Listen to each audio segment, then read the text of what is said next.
Hi there.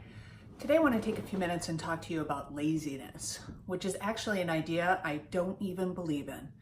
I want to talk to you about it because oftentimes when I'm in session with clients and I ask them why they are unable to do the things that they want to do or that they say they want to do, they'll often give laziness as the reason. And in my opinion, laziness is just a fail-safe term for one of two things.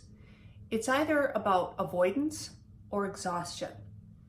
And the reason I don't like the word lazy is because it has such a negative connotation. If we're lazy and we're just lazing around, then that indicates that there's something wrong with us and we're not doing what we should be doing and we're a bad person. So in addition to there being something we are trying to avoid or there being something that is exhausting us or both, we're also sitting there feeling guilty and denigrating ourselves for trying to, in some level, in some way, sort through those things. So let's say our laziness is actually about avoidance. What do we do? First, we name it, right? If we feel lazy and we feel like we don't want to do anything, and we suspect it's not just because we're tired, we can ask ourselves, what is it that I'm trying to avoid?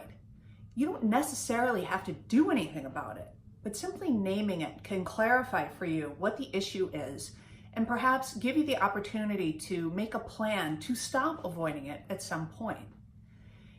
If we are feeling lazy and we ask ourselves, am I avoiding something? And the answer is, no, I don't think so. I'm just really, really tired. That's great.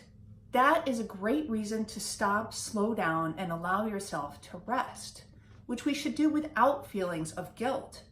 Everybody needs to rest, particularly us in our culture. We are constantly going. We put so much pressure on ourselves all the time. And one of the main things we don't do enough is allow ourselves to recharge and stop for a few moments. Just stop. I'm guilty of this, just as guilty as anybody. So I know what I'm talking about. If it's a combination of the two things, I don't want to do anything and I feel lazy because I am both avoiding something and I'm tired. What do we do then? In my opinion, we can just sit down and rest, name the avoidance as we recharge ourselves, and gently start to consider a working plan for how we might attack whatever it is we are avoiding. You can even write it down. Just let your mind wander. Be in a state of daydreaming about it.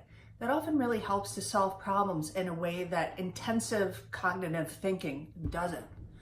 So the next time you're feeling lazy or you use laziness as an excuse for not getting something done and you feel bad about yourself because there's something wrong with you and why can't you just get up and get it together, be more compassionate toward yourself. Offer yourself some kindness and some understanding. Dare to ask, is there something that I'm avoiding? And if so, what is it? Maybe it's not even that big of a deal. Maybe it's an easy solution, or maybe it's something bigger and you might want to seek out some help from a friend or even from a professional.